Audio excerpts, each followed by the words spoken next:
Thanks for having your dial tuned to 94.9 and 99.1 The River. Thanks for logging on to riverradiofm.com or any other way you tune into the river. Each and every week at this time, we bring you the Our Town program. It's brought to you by Decorah Bank and Trust. We have 5 interviews on the program this morning. We're going to jump into the toy department for a couple of those interviews. The nearby Wartburg College football team is ranked number 4 in the Division III poll to start the season. They will open up their season Saturday night at Monmouth, and a couple of area preps expected to make big-time contributions to the Knights this year. Wide receiver Carter Henry will join us, as well as linebacker Keenan Tyler. Carter Henry being a Crestwood graduate and Keenan Tyler being a Decorah graduate. Coming up this weekend at the National Weather Service La Crosse office, they will have an open house this weekend, and we'll preview that with Michael Kurz from the National Weather Service office in La Crosse. Also coming up this weekend, starting tonight, going all the way through Sunday, it's Steam Engine Days in Mabel. Corey Vang will join us to tell us all about that. We had a chance to catch up with Corey yesterday. But first things first, we've got excitement tonight on the Northeast Iowa Community College Kilmer campus. It's the annual Fall Fest, and Amy Gaffney will tell us all about it as she gets us going on Our Town. It's brought to you by Decorah Bank and Trust. And you've got your dial tuned to 94.9 and 99.1 The River. Coming up this afternoon, an annual fun event on the Northeast Iowa Community College Kilmer campus. It's the Fall Fest, and Amy Gaffney is with us from NICC to discuss the Fall Fest. And Amy, this has been a long-standing tradition. You're kind of hitting a milestone year this year, from what I understand. Yes, it is our 20th year of offering Fall Fest here on the Calmer campus. We are very excited. As I joined the college just last October, I just missed it myself, but we're very excited this year to offer and celebrate our 20th year. Tell us about the event. What will all go on? There's lots of things. We have inflatables and we have rides. We celebrate. Actually, this year, we're really wanting to help people look into our buildings and understand the college operations as far as some of the awesome programming that we have for learning. And we have food. We love food. So there's a lot of really exciting activities here for of all ages. To enter, the cost is a free will donation, with the tickets for rides and games are available for purchase of 25 cents each for a ticket. And how important is it from a college perspective to do these outreach events to kind of showcase yourself and everything, what is going on at NICC, but also to cultivate that community connection, which is so important to everything that you do? Absolutely. And especially here in Kalmar, the Kalmar community and the surrounding areas are so embracing of the college. So we look at this as a way for us to invite that to the campus and show off again the beautiful facilities that we have, and just that build even more that sense of community. We have lots of opportunities throughout the year, but this is really one we feel is very open to all ages to come and learn more about what the campus is offering. And we really embrace our relationship with the Kalmar community and those around us. And something new coming up this year. If you like scavenger hunts, Fall Fest is the right place for you. Yes, we are doing, again, a little fun way to help people take like a tour of some of our key learning spaces. And so there's going to be 2 different tracks of a scavenger hunt. I get to test it this afternoon. But yeah, to help people come in and explore some of the areas on campus and our learning spaces. In looking at community colleges and the big picture and NICC's relation to our area, the issue of higher education is being looked at, I think, probably in a different way than a lot of people looked at it maybe 15, 20 years ago. Where do you see the role NICC and community colleges as a whole have in the continuing education to improve what we're going on? Yes, I would say community colleges are specifically positioned really well right now, and that is across the industry of higher education. But here in Iowa, there is such a strong community college offerings across the state. We here at NICC have an advantage too of having 2 locations to help people navigate the different programming. And community colleges are specifically positioned in that we're not just offering, I mean, we celebrate and our robust offerings of credit programs, which could be transfer programs, that could be positioning for those 2-year vocational programs, but we also are positioned in other trainings and maybe the continuing education programs to upskill people. So we have competency-based education offerings, prior learning assessment, lots of different ways that we can help people benefit and really appreciate the learning experiences they may already have. And then we can complement that with further education and or training. And that's just, NICC is leading in those areas. And that's the neat thing about NICC, because it's you can't pigeonhole it into one area or another area or another area. It's really kind of an open-ended thing. Is that a fair way to put it? Oh, yes. We have, again, the breadth of offerings that we have as far as programming.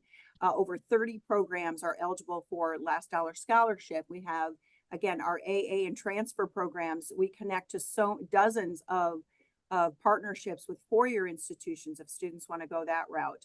And so, yeah, we have a lot going on here at NICC, and we continue to explore and monitor the community and the industry and say, how can we better serve? What is it? What's a gap that we can fill for our community partners?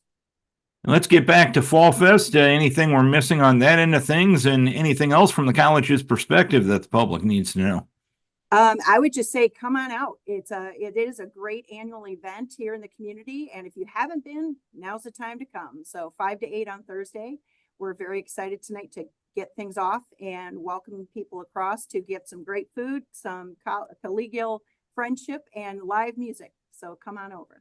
All right. I was going to ask you for one final invitation, but you took care of it right there, Amy. You did very well, gotten ahead of me a little bit. But Amy, we appreciate you taking the time to tell us about Fall Fest coming up tonight on the NICC Kelmer campus.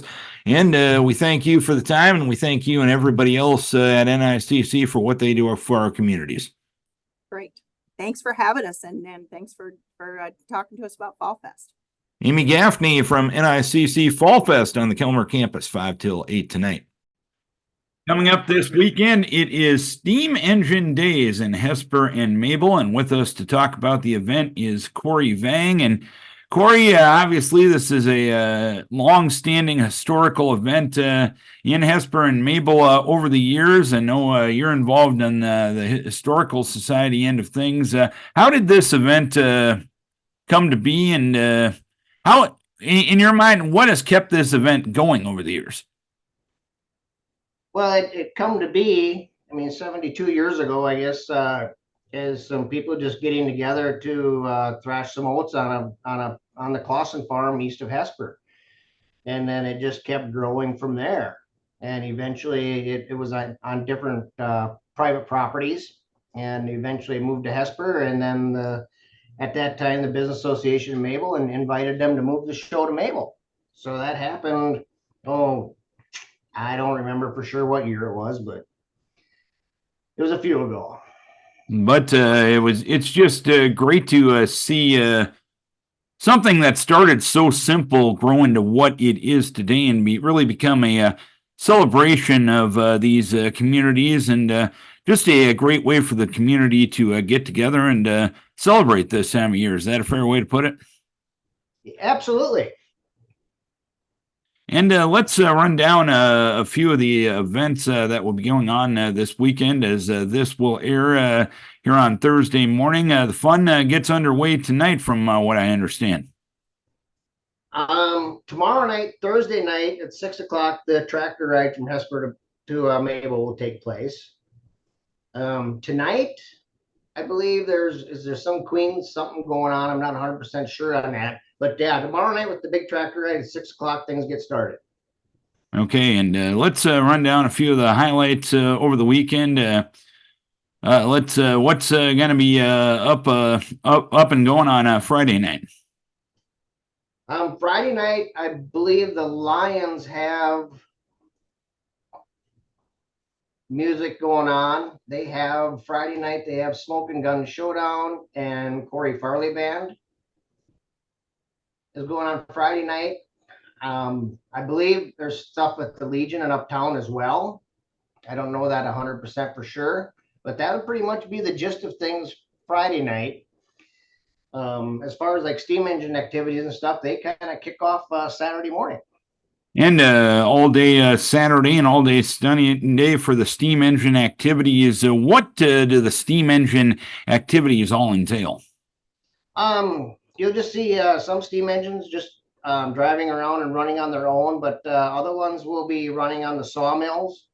Other ones will be thrashing oats. We have a rock crusher, which I kind of call an oversized pepper grinder, the way that thing works. There's some guys who like to plow with the steam engines. We have a shingle mill where we cut out cedar shingles.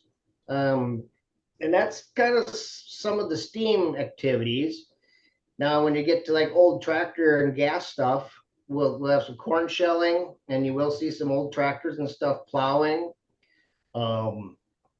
Yeah, so there will be plenty of old tractors around to look at and to see steam engines. And then, of course, the calliope will be there as well. And a parade of steam engine and tractors both Saturday and Sunday to kind of show off what people have. That's always a fun event, I'd imagine. Yep, that starts at noon each day. The tractor parade takes off at noon. The steam engines are before that. And the festival parade to follow, as we mentioned, but all sorts of activities going on through the weekend. Where can folks find out activities and the schedule of events and what have you? Well, you can go to steamenginedays.com. There you'll find the poster that you see posted around the communities. They have information there. That's probably the best place to go, because that's kind of where all the organizations involved kind of put everything together in that one spot, so everything's there.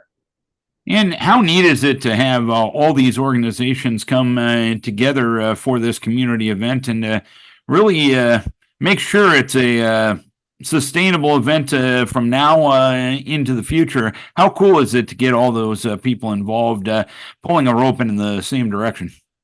Well, we have many different people involved, so yeah, to make it all come together at Steam Engine Days is rewarding. You know, it's meetings for this started right after the last Steam Engine Days, so we've been talking about it last Thanksgiving. So no, it'll be rewarding to see it all come together. All right, anything we're missing, Corey? Anything else you want to pass on to the public this morning? I guess most people a lot of times are looking for foods. So down in the steam engine activity area, we have added more food deals.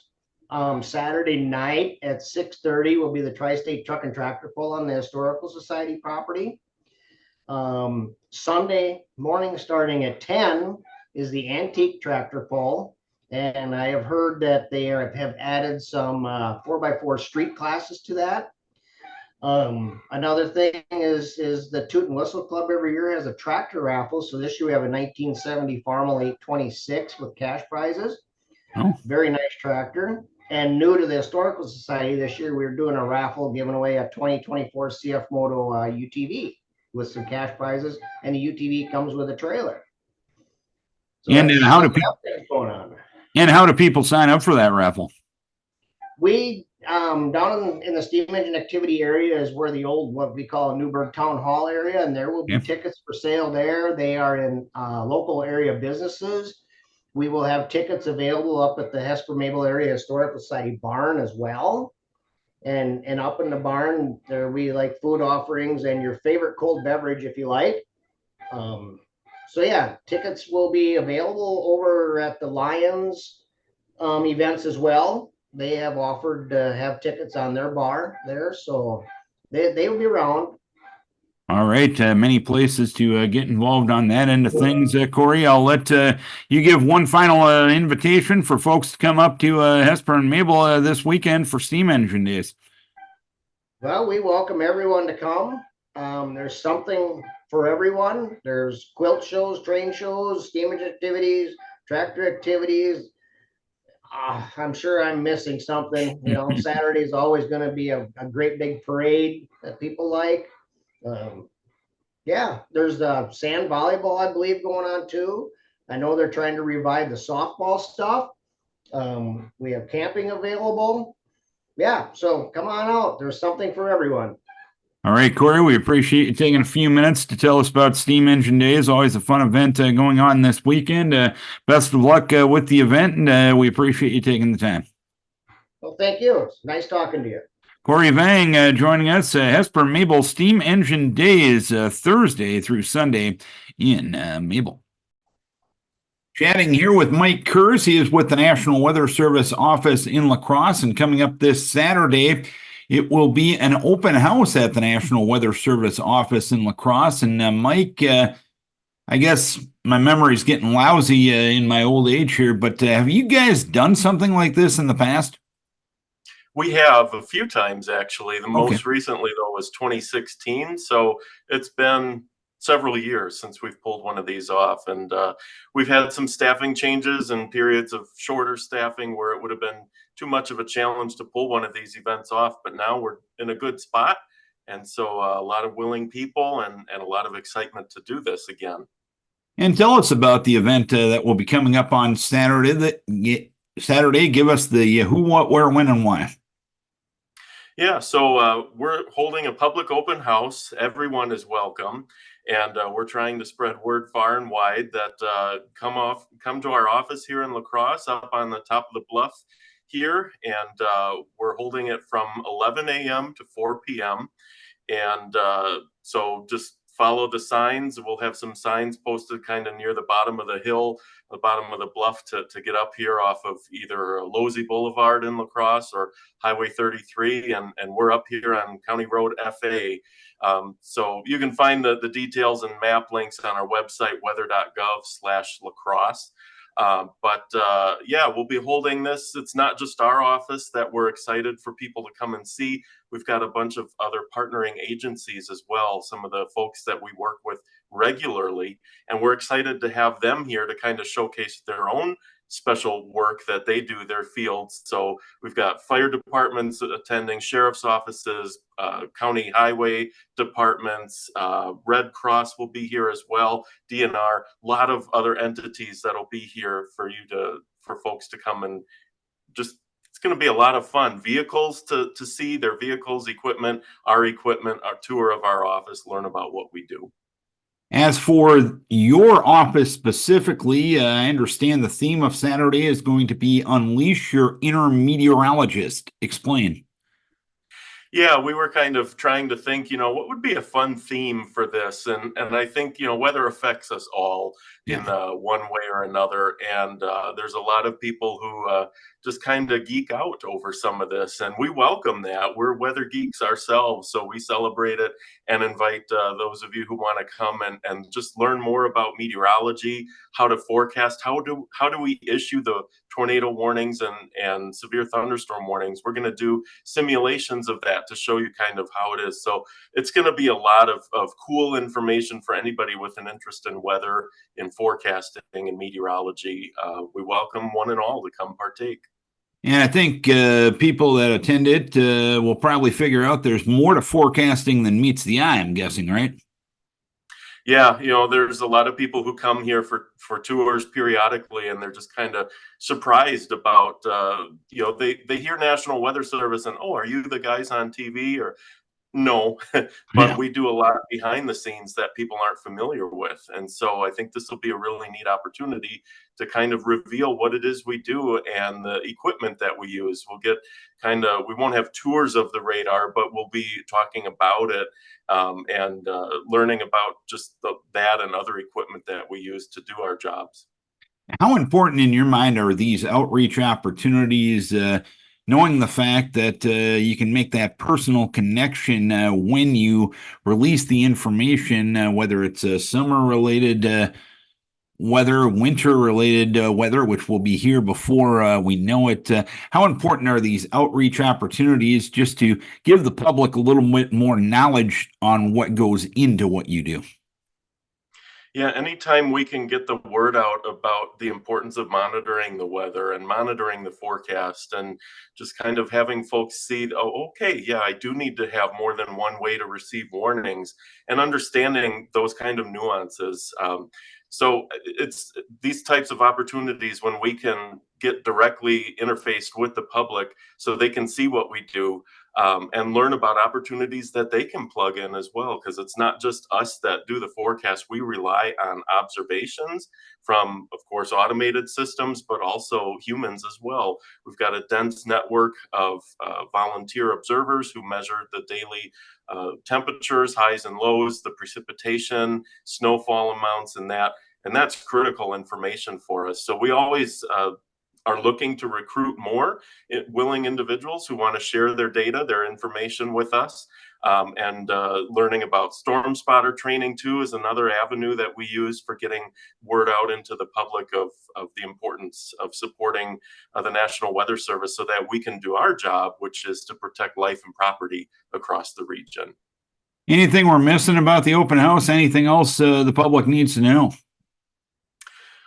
We will be doing a food donation as well. We have one of the charities from La Crosse, Wafer Food Pantry, will be here to collect any voluntary food donations. So we would welcome that. If folks can remember and bring some goods, they would greatly appreciate that to help out the community.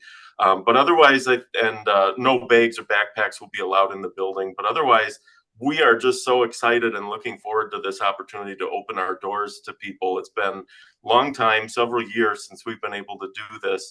And I think this is going to be maybe one of our best yet, just with the number of partner agencies we have who have agreed to come and take part to showcase their unique work as well. There'll be hands-on activities, raffles, things for kids to do, a lot of fun for all ages. So we welcome everyone to come out. And I'll let you give one final invitation for folks to visit your office for the open house on Saturday. Yep, it's this Saturday from 11 a.m. to 4 p.m. We're located up here on the bluff on County Road FA. Just look us up on the internet, National Weather Service La Crosse. You'll find us, or our webpage, weather.gov/La Crosse. You'll find all the information you need right there. Mike, appreciate the time and the information as always. Always good to catch up with you. Thanks for doing it once again. You bet. Thanks a lot. Mike Kurz from the National Weather Service Office. Open house at the National Weather Service Office in La Crosse this Saturday, 11 a.m. until 4 p.m. Wartburg linebacker Keenan Tyler joining us. And Keenan, you came to Wartburg last year. What has made it a home for you? I think just the guys. We have like a great group, a great culture. It's fit me really well.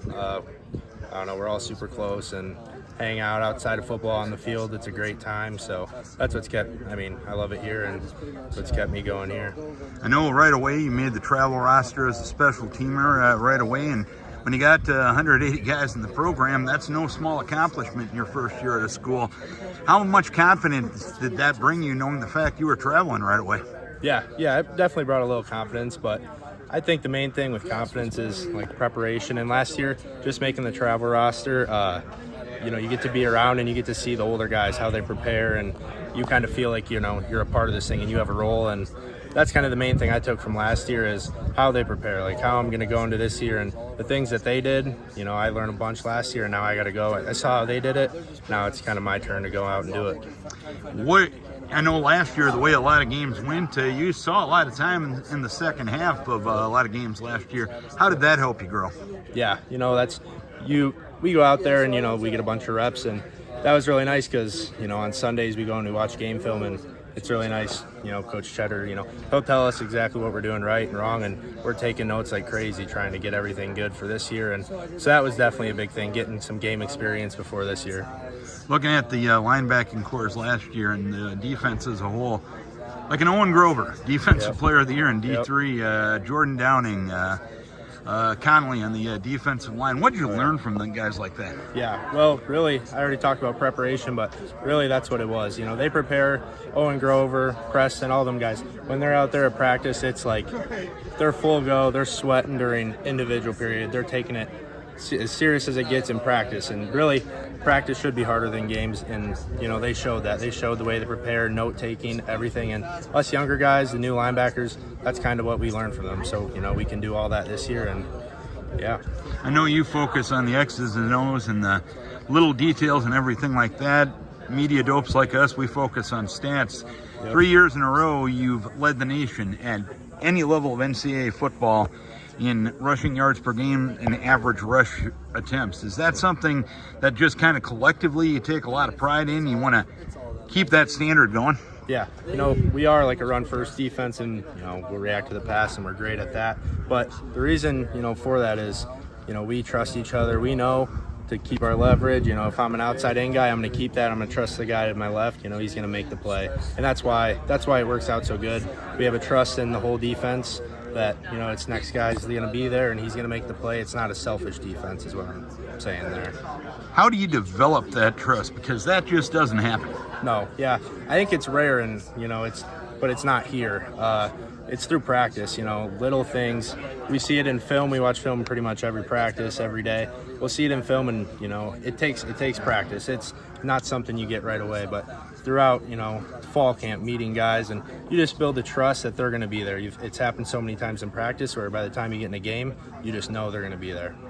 What type of goals do you have for this season personally? Yeah, for me, I just, you know, I want to go out and I want to play my role to the best I can do it, and whatever that is, I just want to, I don't know, do the best for my defense that we can be. Yeah. Is it weird to ask you an individual goal based on what you just told me? This is such a team-based thing. Yeah, it is. I mean, mine kind of scatters with an individual goal because, yeah, we're a team defense, and whatever we're told that week, I'm going to go out and do it and fly around and trust my buddy's going to have my back. You went from 49 to 33 as a number this year. Any story behind that? Nope, I don't. I just kind of grew up in middle school. I was 3, bounced around 3, 33, and I was 15 in high school. Now I'm kind of going back to the younger days with 33. All right, youthful enthusiasm and exuberance. Have a great season. Best of luck to you. Yep, thanks, Darren. Wartburg wide receiver Carter Henry, Crestwood grad, and your senior year is upon us, and obviously you've made a big impact these last couple of years at that wide receiving position. Wasn't a natural position when you got here. What has allowed you to grow into that position? I think coming in as a quarterback, that definitely helped me, definitely with coverages. And obviously our coaches here, they do a really good job. We're just setting the standard for what they want from us wide receivers. They're pretty adamant on the little things, so kind of learning the little things, learning the coverages, and then just growing day by day in that wide receiver room has been a huge impact through my years here. In the 2 years you've been a big-time player down here, you've gotten better as the season goes on because you look at your best individual games, they've usually been in the postseason. What has allowed you to develop and get better as the season goes on? I think just the preparation that we have during those weeks. You know, that we still have the same preparation in our regular season games, but, you know, it's kind of amped up a little bit. And I definitely trust in Coach Wheeler and the position that he puts me in. So whatever he tells me to do, I'm going to do it. So, yeah, I have all my faith in him. You got new people at the quarterback position. Your receiver room, pretty similar to years past, but your offensive line is pretty much intact. Obviously, the offense was pretty good last year. Can it be just as good or even better this year? I believe so. I believe it can be better. You know, it's a day-by-day process. We're not to where we need to be right now, but I know that we will be as soon as week 1 hits. So that's where training camp, we still have a few days here left.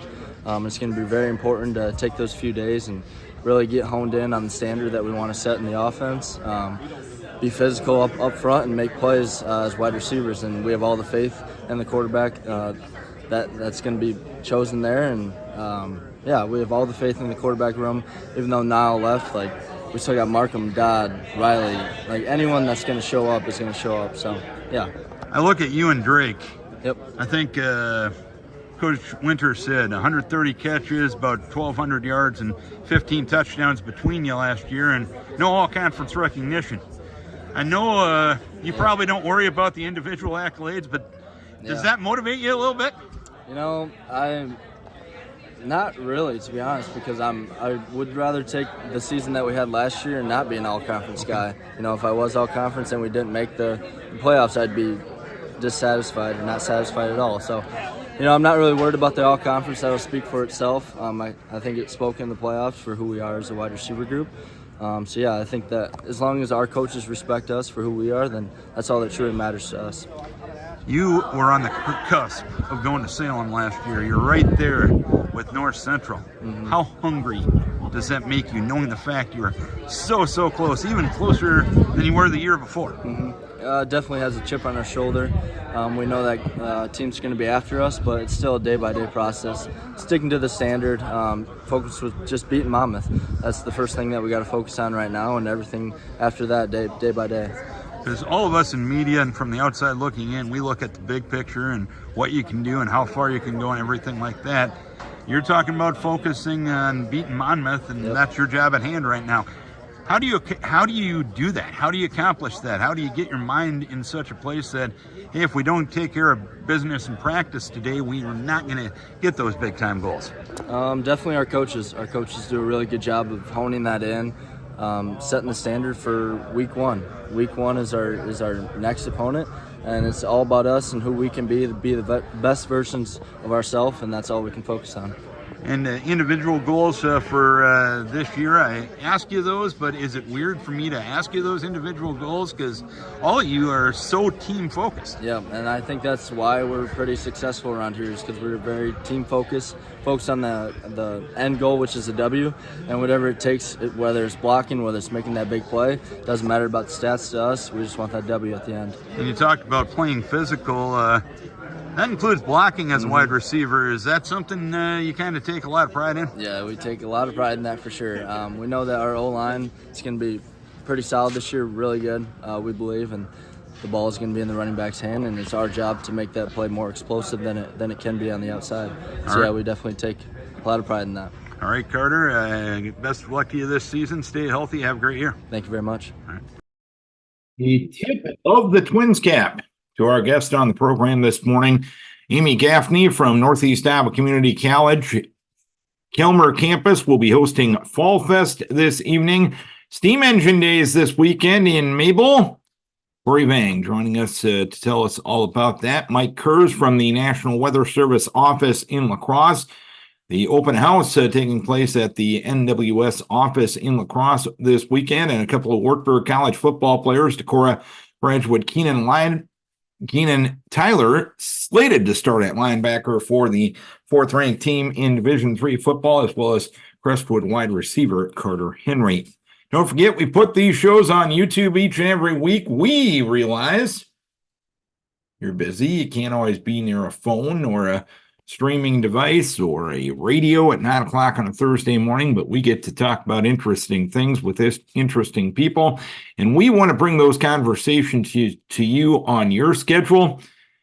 Head to YouTube, 9-5 Our-Town program. That's a great way to search it, and we also put the links up on all of our radio station Facebook pages. It's another way we do, to the best of our ability, stay in touch with your communities here at LA Communications. Thanks to our guests. Thank you to Decorah Bank and Trust, our sponsor. And we thank you, that's right, you, for tuning in, for logging on, or for watching Our Town on 94.9 and 99.1 The River.